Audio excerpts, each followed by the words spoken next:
Hi guys, in this video I'll show you how to verify Instagram business account. Now step one is you must have a professional dashboard like this one, like a professional account. So make sure you have a professional account, and once you've converted your account to professional, you can just click on these three lines from the upper right corner, and from here you can just scroll down.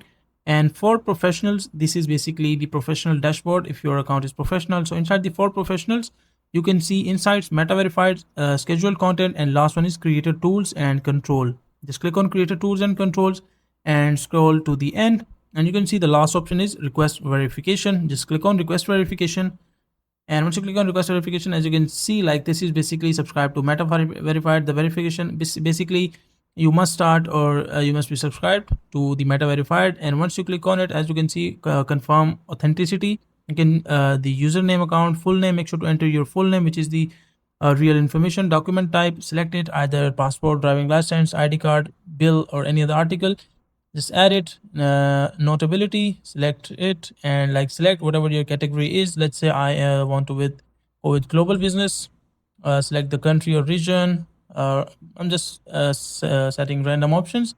Audience optional, also known as optional. Now you can attach the link of your website or the social media or the or whatever your URL where your products are listed or whatever your business is. Make sure to add all the information, add links, and click on submit. And we'll use only the information you submit to determine if your account meets your verification. Now make sure that your account, or you can say that your business is authentic, and if your business is authentic, it might take 24 to 48 hours or maximum 3 days to verify your the all the information, and they will give you or verify your business account if your business is authentic. So that is a simple and easy process of how you can do it.